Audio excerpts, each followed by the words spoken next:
Hello, I'm Cheryl Meyer, and I'm otherwise known as Cheryl M. Health Muse. And what my goal is to inspire you to lead a healthier life. So when I proposed my podcast, I proposed that we present it in two different segments. The first one is It Feels Good to Feel Good, Future-Proof Your Health, where I get to share everything I have learned to return my health back to relative wellness and to live a pain-free life in spite of the fact that I have autoimmune disease.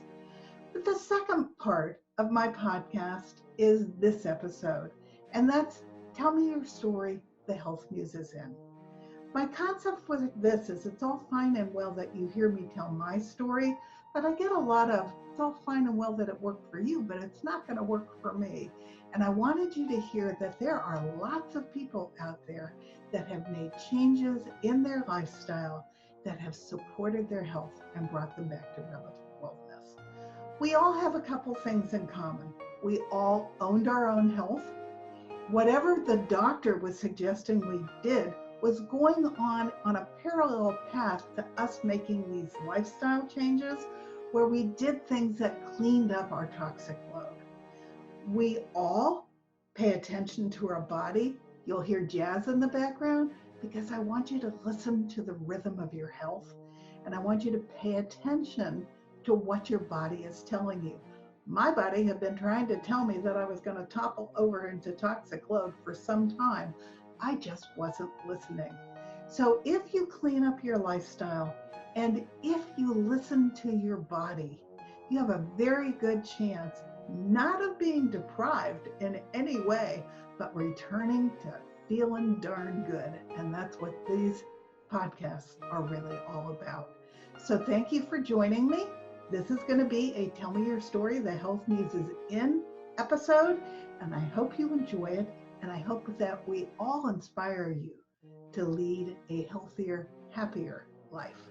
Thank you.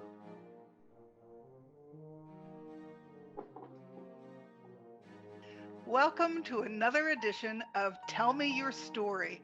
We have a wonderful guest today who was struggling with sleep apnea, which is something we have not talked about on here, but I have a husband with sleep apnea, and I know how harmful it is to your health and how difficult it is to get under control.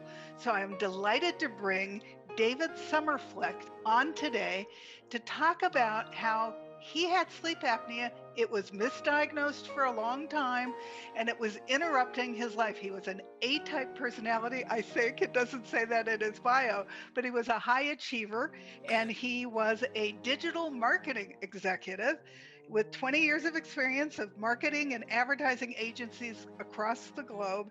And he started two businesses and trained in political campaign messaging by the White House Project, which is also interesting. He taught journalism and English at several colleges and universities, and he is a certified small business mentor for over 10 years. And he's written one book and has one on its way out. The book that he's written is The Road to Digital Marketing Profits. And then the new book, which I'm going to want to hear about because I don't know what it's about from the title, is The Band of the Hand. Yes. So welcome, David. I'm delighted to have you here. Thank you so much for having me, Cheryl. I appreciate your time. And for anybody watching or listening, I appreciate your time as well. So where do you want to start? You want to start with what your background and education and how you began to have some kind of problem that was interrupting you? Sure. Well, basically, I worked for marketing and ad agencies, as you alluded to, for a long time, a very long time, really. And as I got to be a little bit older,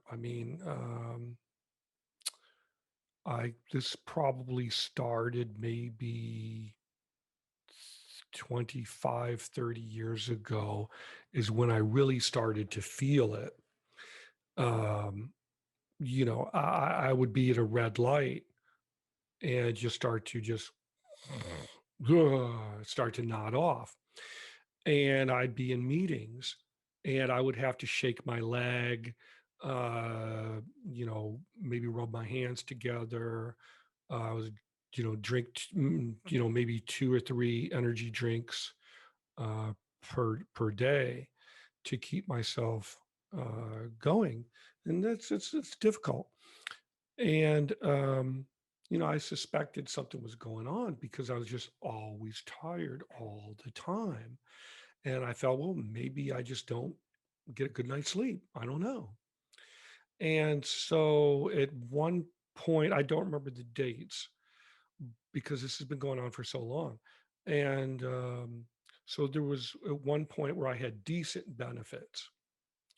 They weren't good. They certainly weren't great, but covered me going to the doctor and inquiring into a sleep study. So I went to one doctor and described what was happening and said, could I get a sleep study? My benefits say that they will pay for it. Uh, because without the benefits, I think it was extremely expensive. And You actually have to spend the night in the clinic. yeah, well, they have different types of sleep studies for sleep apnea. So at this time, my benefits, remember, were not that great.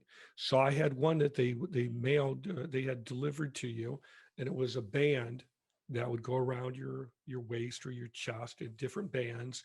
There was a finger um, uh, appliance or device that would go on your finger to measure your pulse rate, and you would wear that overnight at home. Now, I was told that that wasn't 100% accurate. It would only reveal some information. But at the time, that's all my benefits would cover. So I did that. So they said, yeah, you do have pretty bad sleep apnea. We don't really know what to do because it's only a part of the picture. So then I think it was a year later, maybe 6 months later, I went to a different doctor, had another sleep study done.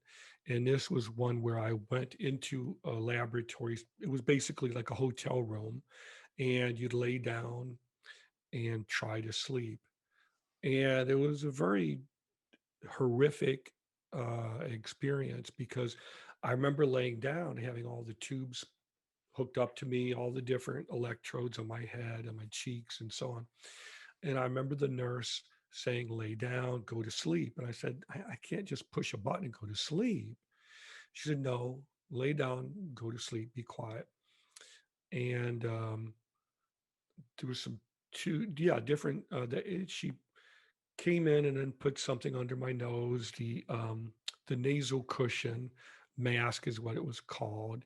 And she put that under my nose, and I felt like I was gagging. And I said, you've got to take this off of my face. I feel like I'm drowning. I can't get any air. I can't handle this. And she said, calm down, lay down. I couldn't. Um, and I might have fallen asleep for maybe 2 or 3 hours. And I just remember her waking me up and saying, get dressed and get out of here. And I said, well, wait a minute. What about the results? What happened?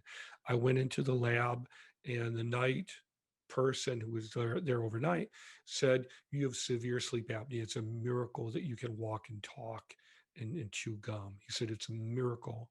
You should have had like 5 strokes or something by now.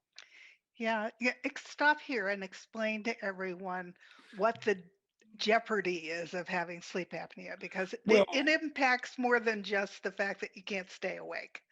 right, right. It does. It's a miracle that I was doing what I was doing, because bear in mind, during all of this, I was working full time. I was also working part time. So I'm working a full time job that requires a good deal of mental concentration. I'm coming up with marketing plans for very large corporations and enterprise level agencies, and looking at metrics and so on. And then in my spare time, I'm teaching workshops and boot camps to make more money so I can pay the rent. And this was going on for at least 20 odd years. Um, so what Wait, he told, stop 1 second. If you have sleep apnea, you can have a heart attack, you yeah, can that's have a what I was going to say. stroke, Yeah, um, It can send like an aneurysm to your brain. It has Yes. really dire problems if you don't take it on Yes. like a like hold on to the bull's horns, Yes. because it's Yeah. severe. And if you Abs- had severe sleep apnea, thank God you found out that that's what was going on. Absolutely. Well, I had it for at least 20 years that I know about. And so, anyway, at that particular time, he said, yeah, you have severe sleep apnea. His exact words were, for you, sleeping is like Vietnam. And I said, well, gee, thanks. That doesn't really help me. What do I do? And I remember him saying, well, your benefits don't cover you getting a CPAP. No, he said, your benefits cover you getting a CPAP machine, but it does not cover you getting anyone to show you how to use it or how to set it. And it doesn't cover you getting any type of facial covering so that you will get the oxygen. You're going to have to figure that stuff out for yourself. So, of course, I didn't know what to do. I was working full time. I was working part time on weekends and in evenings, teaching these very elaborate, in some cases, day long workshops and boot camps. So I was doing that for quite some period of time. And so I just said, well, I don't really know what to do with this. I don't even know where to begin. I'm just going to put it in a box and put it in the closet. And I've been able to do this for most of my life. I'll figure this out somehow, or it's just a joke told in poor taste, which is what it really was. Um, and then a couple of years later, I ended up working at a different, better agency at a higher level, and I had much better benefits. So I was finally able to see an ENT, an ear, nose, and throat specialist, who basically looked at me again. I did another sleep study in another lab, and this time saw an ENT. And he said, look, everything makes perfect sense. He said, you have severe, severe sleep apnea. He said, you're having maybe 80 episodes per hour. He said, you know, that's beyond any, beyond severe. It's staggering. And and he said, before you can really get treatment, though, he's like, you've had your nose broken a couple of times, haven't you? I said, well, when I was in high school and college, I was athletic. I really wasn't very good at sports, so I would fall down and get hurt.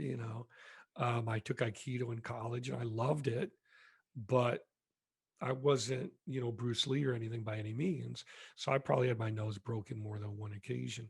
So he said, before we can treat the sleep apnea, we've got to, you got to do the surgery.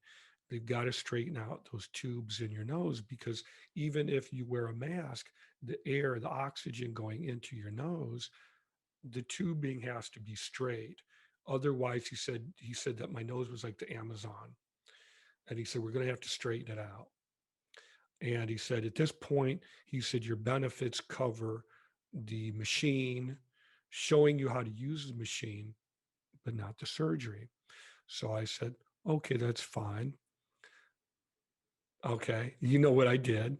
I went to a different marketing agency, moved up a little bit more, finally got better benefits with them, and finally was able to go see an ENT surgeon who had good reviews, who took my insurance, was able to get the surgery done, which is a whole other story that I'm happy to talk about if you want me to. So that was a whole other experience. I had no idea what to expect, and they're completely, what they said would happen didn't happen. And so once I had that done, then I was able to go to an ENT and to a sleep specialist rather. That experience didn't go smoothly at all, um, because I didn't know anything about it. I'm not a sleep specialist. I'm not an ENT. That's not. I don't have a medical degree, so I don't know anything about it. I didn't know where to begin. So the first sleep specialist I went to said, "Well, you should wear a full face mask," which, for anyone not familiar with that, is basically It's like a scuba diving mask that covers your entire face, and it goes under your chin and well above your forehead. It needs to be skin tight. So it's quite difficult to sleep with it on. It was actually painful to wear because I was told that it has to be skin tight. I tried sleeping with that. My number of events per hour went from 80 to 70, which is good. It's better, but it's But it's still not good. not at all. And I would wake up in the middle of the night and the mask would come off and slide into my mouth because I would snore. So it wasn't doing me very negligible. And I ended up getting very, very sick because I was getting really sweaty during the night from the mask on and all the Even just dysfunction. keeping the masks clean is Yeah, a whole right. Which exercise is unto itself, right? right. And I can talk about that as well. You guide the conversation. But so basically that wasn't working. And I kept going back to him saying, my number of events aren't going down. And he just said, well, I just don't know. I just don't know. Try a different full face mask. Try a different one. And so finally, after like a month or two of that, and the numbers were not going down, and I was getting sick and then recovering, and then getting a cold and then recovering. So after about going through that like for about a month, finally I just went back to that sleep specialist and I was angry. And I said, I'm not getting any better. You don't seem to know what to do. You're not listening to me when I'm here. You keep looking at your watch. Nothing is improving. I need you to really do something. And I don't feel like you're hearing me. I want to try something else because it shouldn't be like this. And you can't sit here and tell me that that's okay. And he just said, well, I just don't know what to do. Let me have you talk to my assistant because I give up. And he got up and his assistant came in and his assistant pretty much said the same thing. He said, all we can do is just have you keep trying other full face masks. And I said, well, how about if you just try one of those half masks, the tubes that go under your nose and then going around? What's that called? He said, well, that's called a nasal cushion mask. And he said, but I don't know if that'll help you or not. And I said, well, what do you got to lose? Do you have one that I could have? And he said, well, let me look and try to get one that's measured for your face because you're a pretty tall guy. You're tall and skinny. Let me see if I have one for you. And I said, that would be great. And let's just try it. So we literally tossed it in my lap. And I took it and I left. And I told my wife, I said, I'm not going back to him ever again. But I went home and I tried it. And the numbers started to go down. And I called him back and I said, well, the numbers are starting to go down. What should I do to make it go down more? And he said, well, try putting Band-Aids over your mouth or something like that to keep your mouth shut. And I said, I'm not a hostage or something. What are you talking about? And so I just did a lot of reading on my own. And I learned about using a Velcro chin strap. And I learned through trial and error how to position it so that my mouth would not open. When you relax and you fall asleep, your mouth will open. And if you snore with your mouth open, a full face mask would not help you. I didn't know that. I expected the sleep specialist to know that. Right. He didn't know it. So the what was happening was my mouth would open because I'd fall asleep and I would snore, negating any benefit that you would get from the full face mask because it Well, would and the fall into mask my is mouth. supposed to keep you from snoring altogether. Right. So it did no good whatsoever. And so I learned from reading and from different forums, hey, you need a chin strap. Band-Aids are stupid. They're not going to help you. That's ridiculous. So I got on Amazon, ordered a couple of chin straps, tried different ones until I found how to wear it so that it wouldn't hurt, but it was firm enough to basically keep your mouth from opening during sleep. And I learned how to use the nasal cushion. Now, then I went to a different sleep specialist who had much better reviews, who was across the street from a major hospital in the area. He was different too. He had a different personality. He liked to tell jokes. That was very awkward. Um, but he knew what he was doing. And he just said, you got to always wear this type of mask. Let me get you to come in for a full night sleep study so I can see how this really is working with this nasal cushion, because no one ever has. And they haven't done it like this to see what will work and what won't. With you on this machine, with this, let's sit down and show you how to use the machine and really start to solve this. And so I did that. And that was maybe a year and a half ago. Wow. And I remember the first night that I tried it, I felt like a gorilla was sitting on my chest and like I was choking or like somebody was strangling me underwater. That's how it felt. And that's how it literally felt. And I just said, okay, everything else, everything intellectually is telling me that this should work. So you need to relax and let this machine do its business.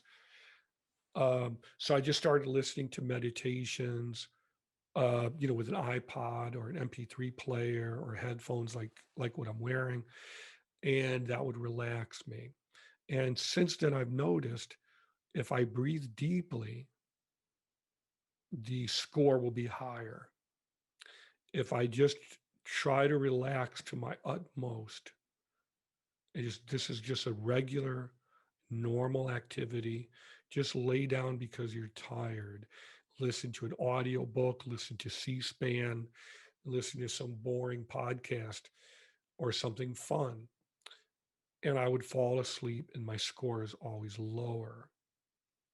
And I noticed about maybe once a month, or maybe more, I'd say more than that, maybe once every 2 or 3 weeks, if I exercise and have a really, really good strenuous workout, I am really sore, like I've been run over by a train, your score is much better because then your body is tired, you're much more relaxed, so that the machine just gives you regular breathing. You're not breathing in deeply. It doesn't feel like there's a give and take or back and forth or any resistance. So I learned a tremendous amount about sleep apnea from all the trial and error of going to different doctors, different ENTs. And not every ENT is a surgeon. Not every sleep specialist is an ENT, believe it or not. So it's really important to see only ENTs, only sleep specialists who are ENTs, who know what they're doing.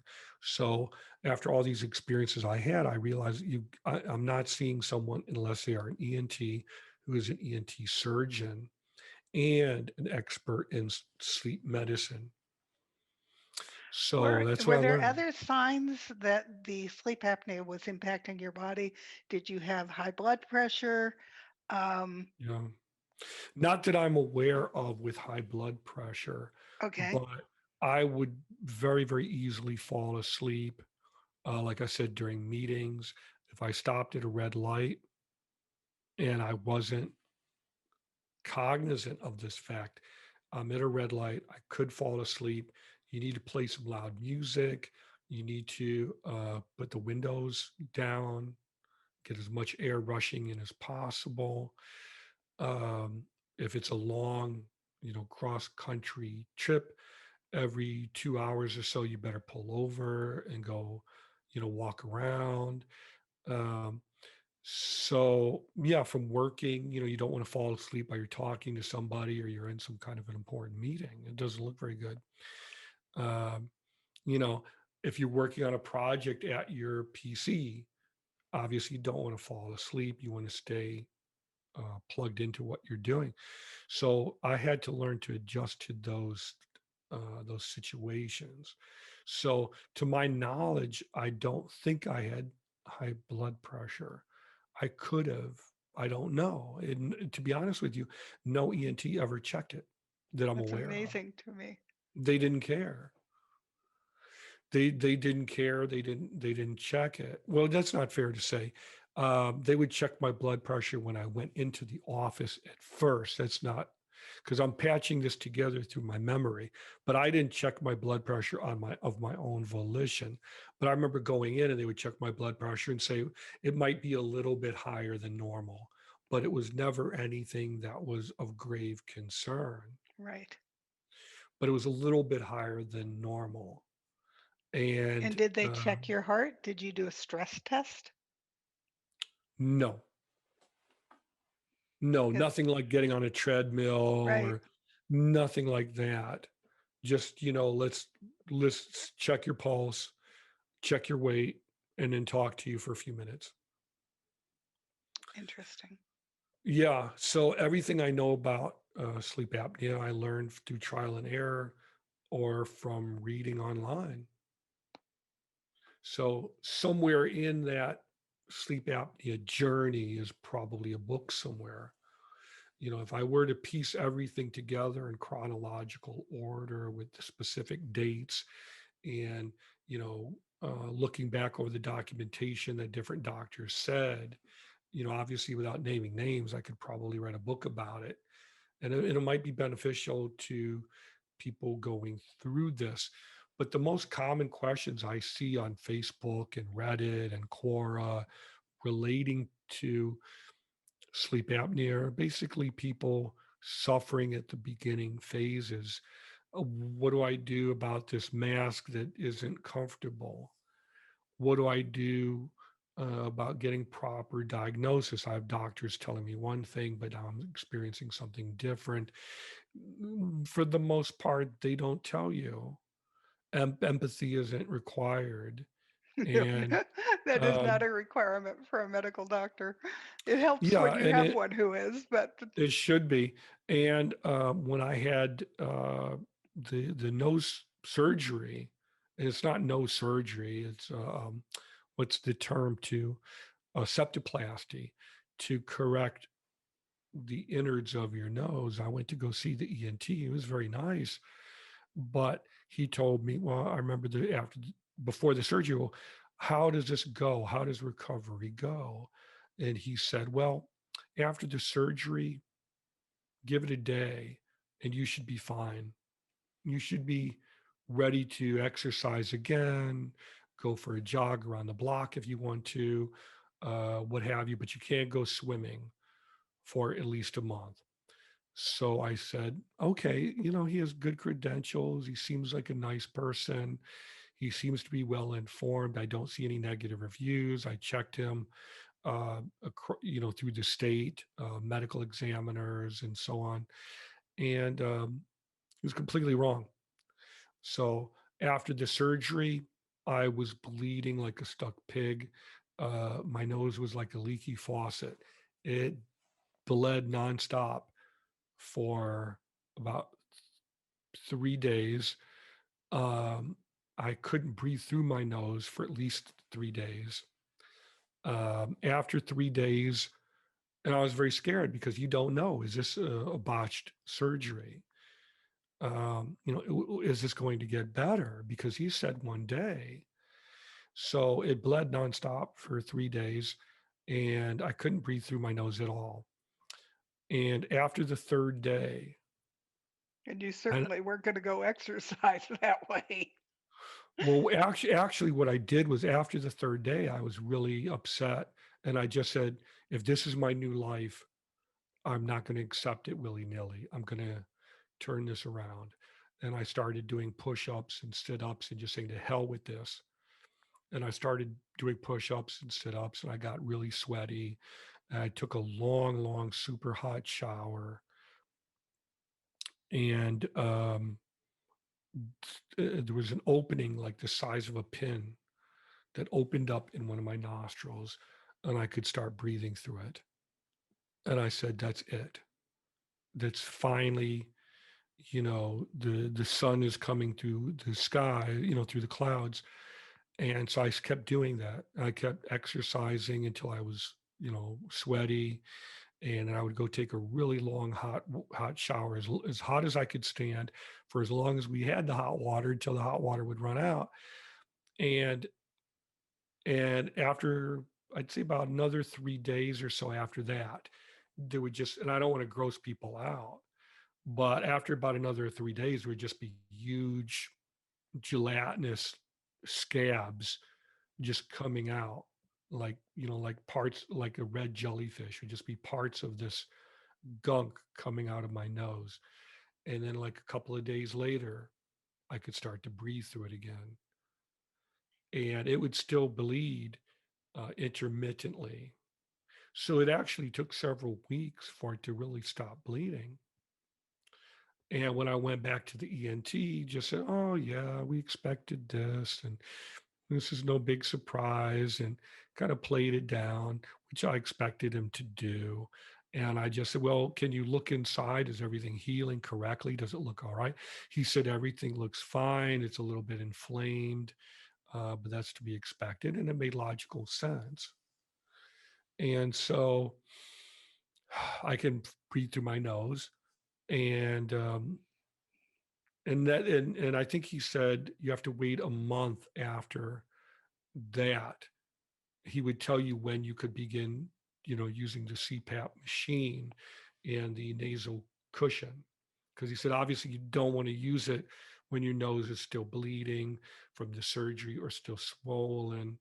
So I think it might have been a month, maybe 2 months after the surgery before I could try the nasal cushion mask and begin, wearing that.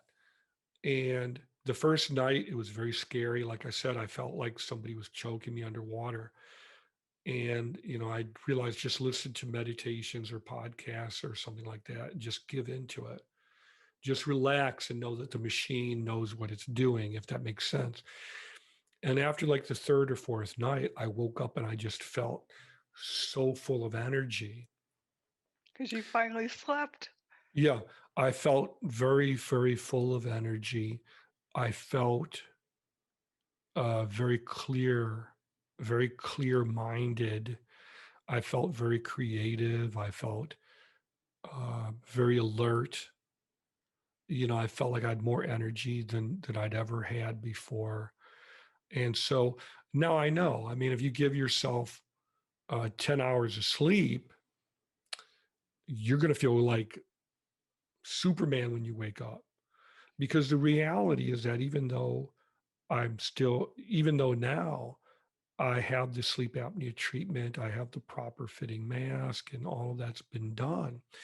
The reality is that it's not a guarantee that you will have completely uninterrupted sleep. It's not like you lay down and you're like a corpse and you don't wake up during the night. So I still wake up 2 or 3 times a night, but I don't wake up every 10 minutes like I was doing before. And can you go So, back to sleep after you wake up? yes. And That's then, huge. right. And now sometimes it may take an hour, sometimes it may take a few minutes. But yeah, before I would wake up about every 10 minutes and I would get up in the middle of the night. I would just get up and do things. And you just accept it as this is just a way of life. This is just the way that it is for you. And that was the There's case a for new a long study time. that came out last year by a group of researchers from UC Berkeley, and they published a book called Why We Sleep. Yeah. And he talks at length about how important it is to get at least 7 hours of uninterrupted sleep, Right. because that last hour is when your brain sweeps the plaque out that would eventually give you dementia. And Yeah. I get 6 hours of sleep really easily.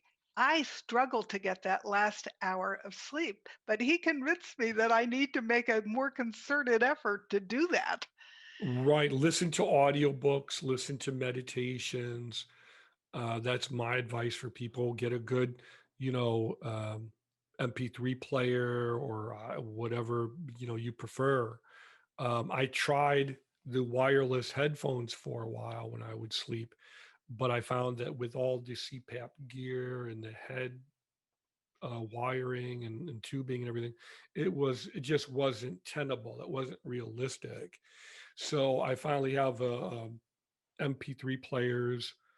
with very long earpieces, and I'll just listen to a business podcast, or I'll listen to a language podcast, or something that's entertaining, or some, a silly celebrity interview or something that isn't serious or it doesn't require that. Because sometimes I'll listen to a business podcast and I'll say, oh, you know what? I wish I had my notepad. So I'd So love it's to. not letting you sleep, it's Right. energizing you to do different things.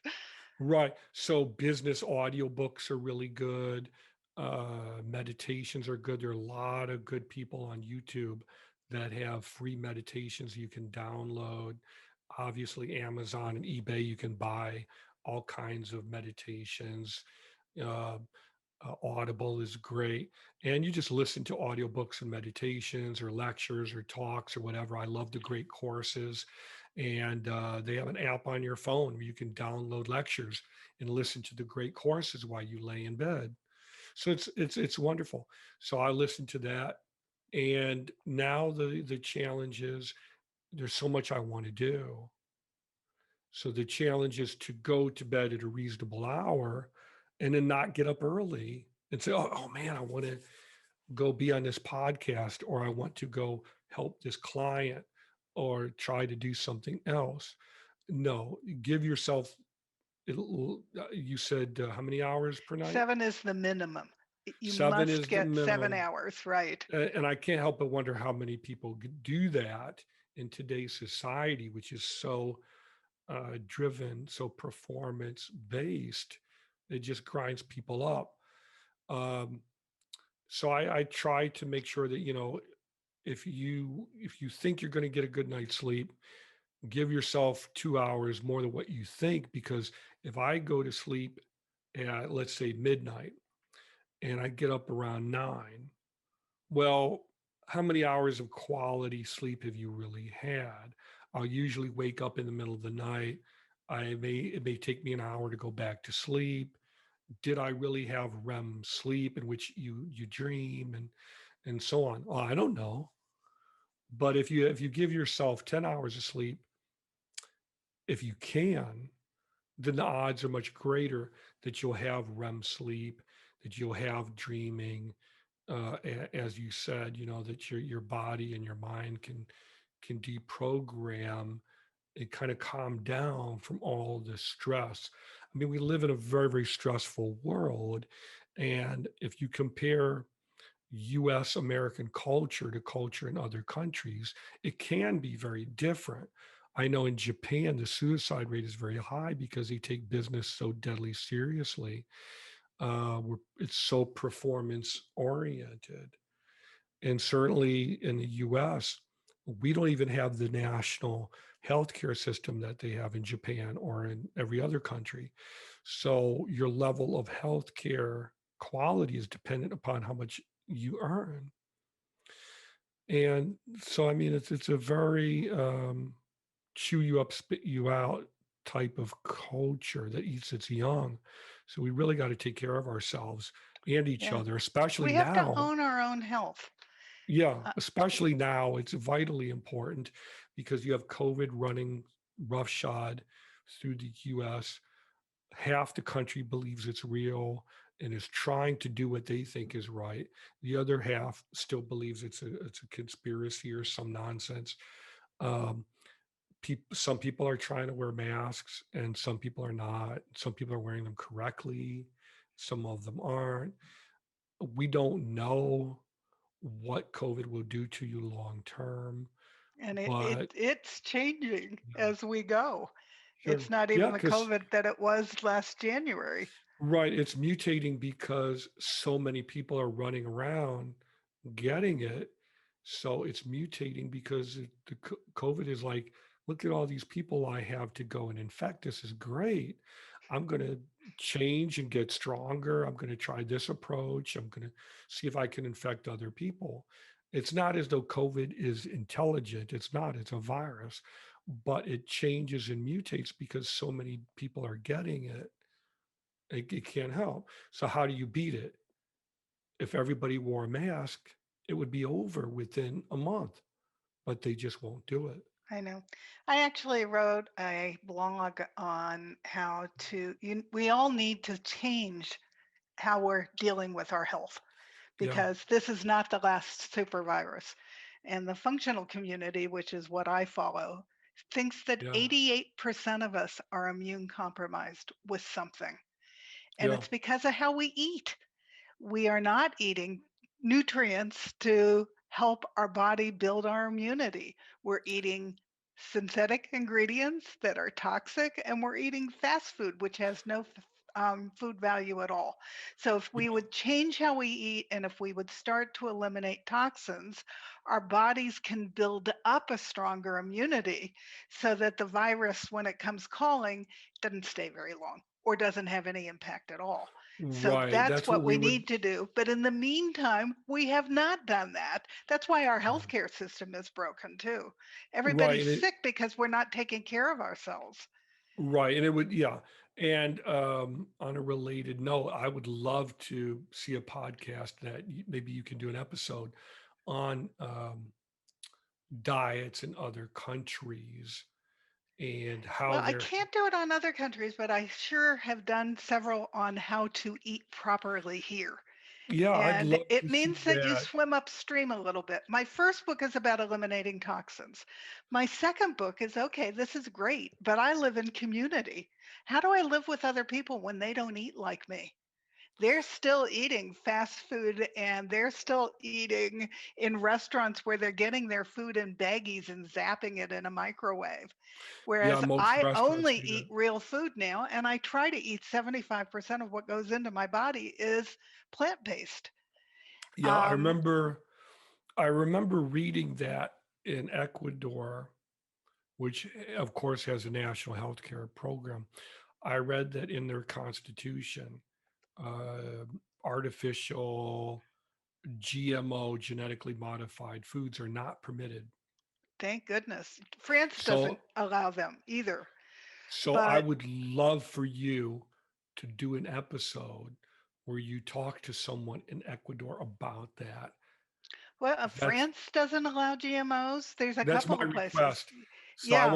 I want to Okay. request that But I episode mean, from you. I And have I an know, episode about why you don't want to be putting GMOs into your body yeah, because GMOs are one of two things. They have Bt toxin in them, which grew up right in the plant, so that when the bug bites it, it blows up his little stomach and he dies before he does any damage to the plant.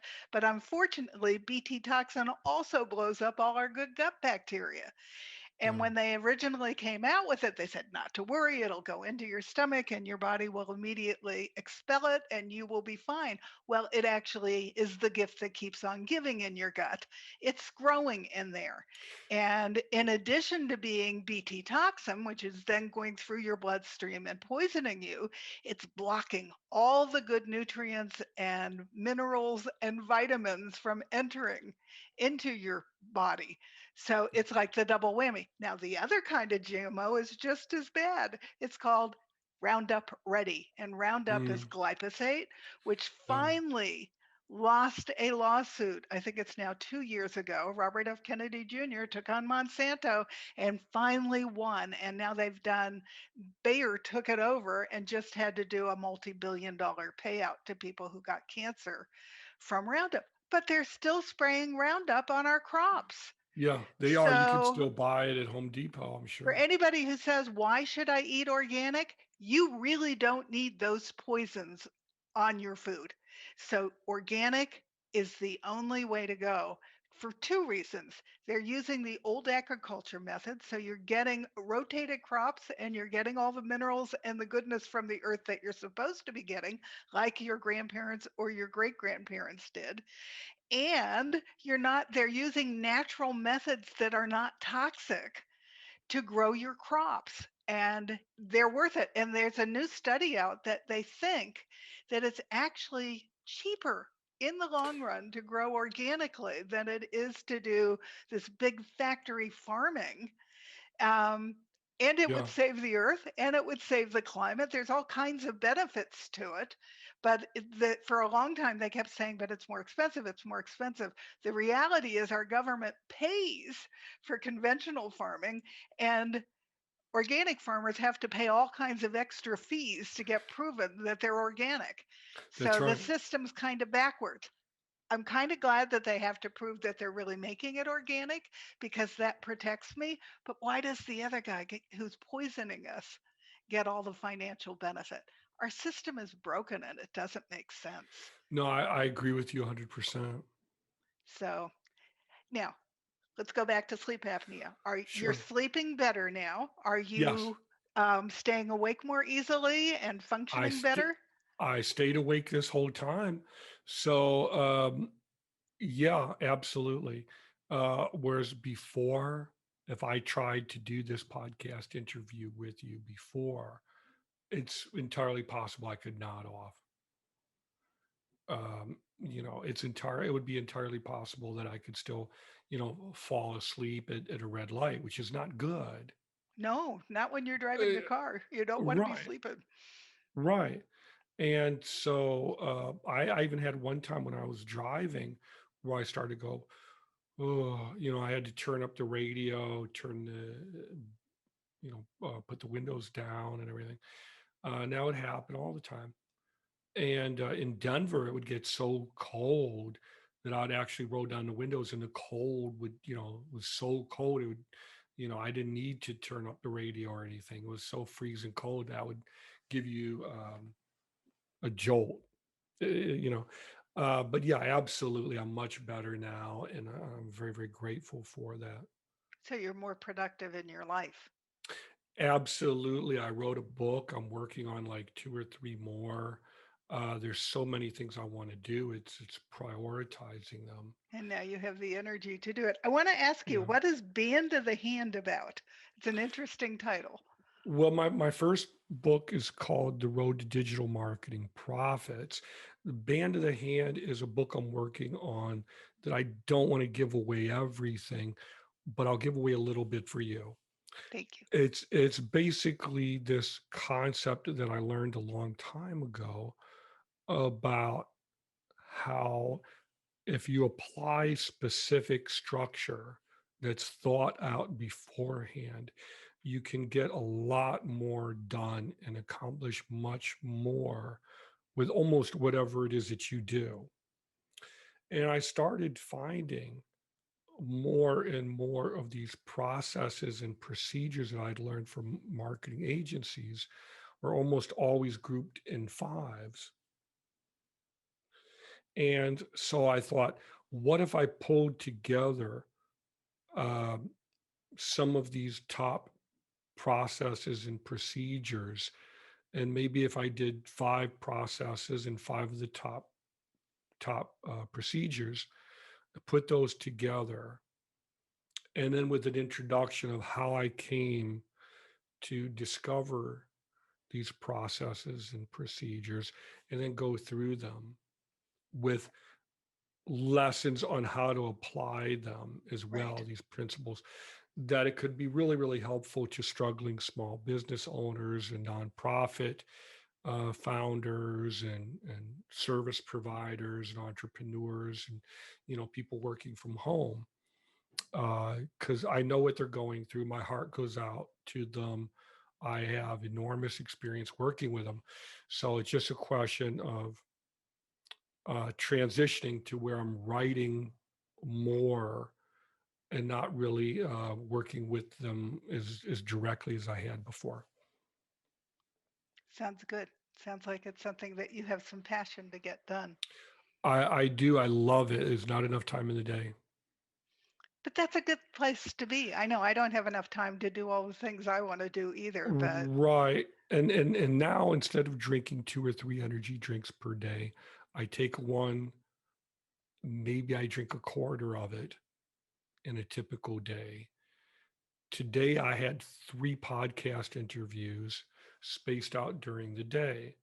So I drank maybe half of one. That's very different from drinking three at a minimum just so you can function at work. right. No, that's not good. A, a big It's not good difference. for your body. As well as for your life No, that you're depending upon those chemicals to keep you awake. right. And I've also sworn them off. And I just said, as soon as this shelf that I have, as soon as the shelf is gone, I'm switching to Earl Grey tea or maybe some other type of tea.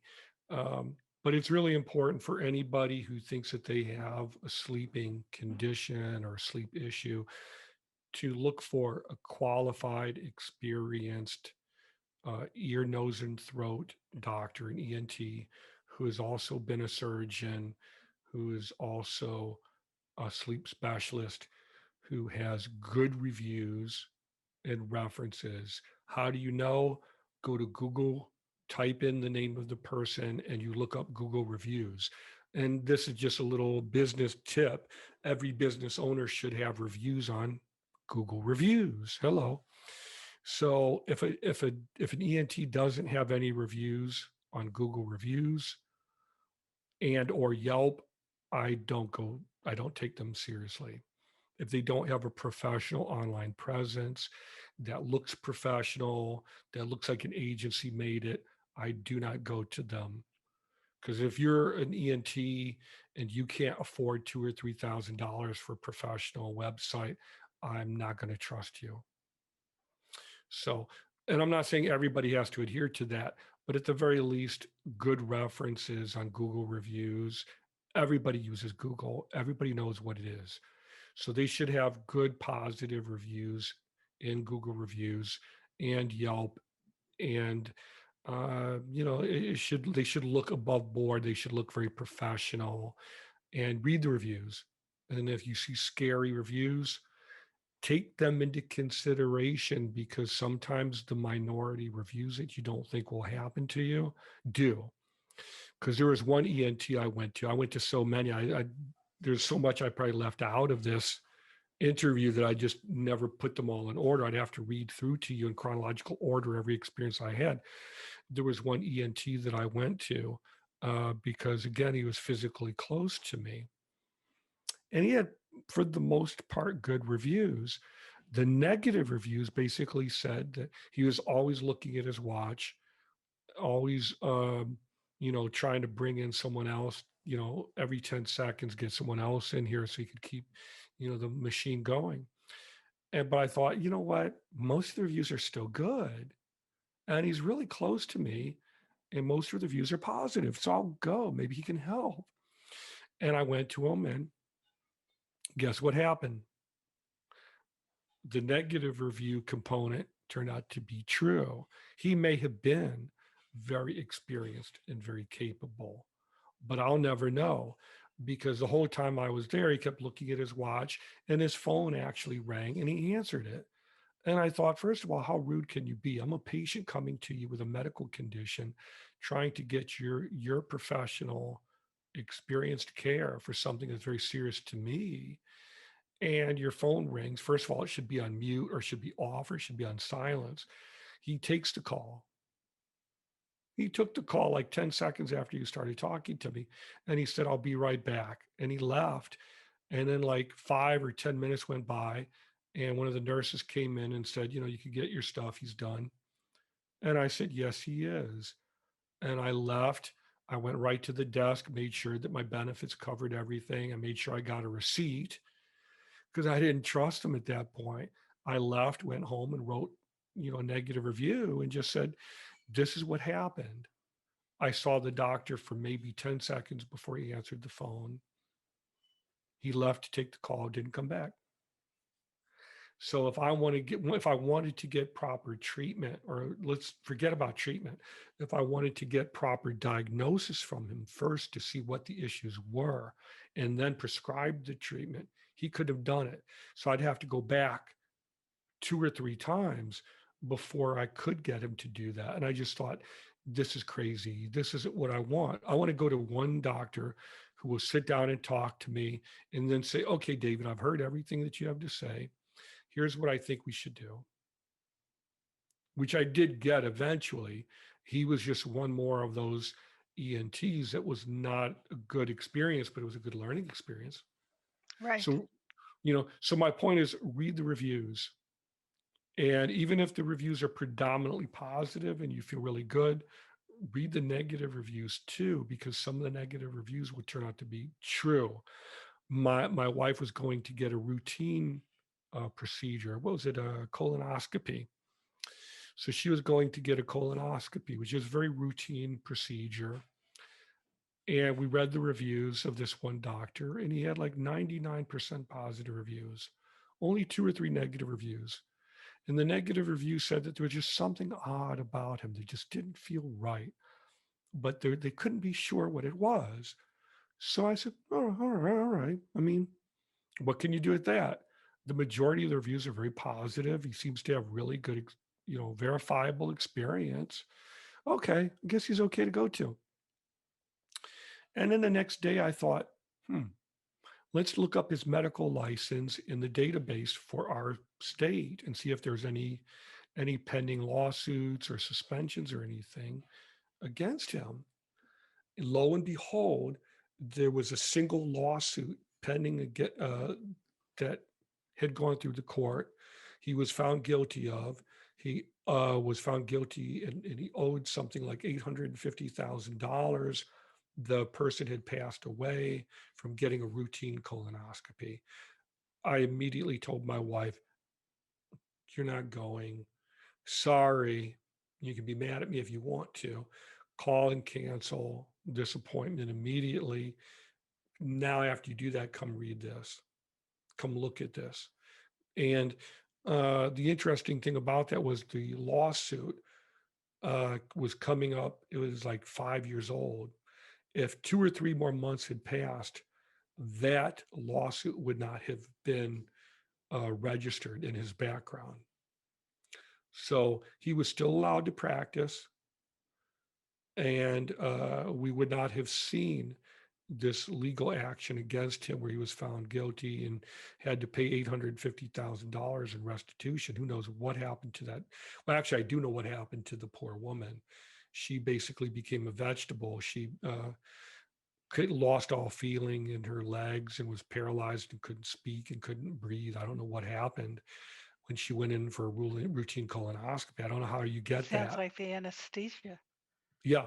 So I just said, you don't need to go. I'd rather be awake and have Dr. Jellyfinger looking up my backside.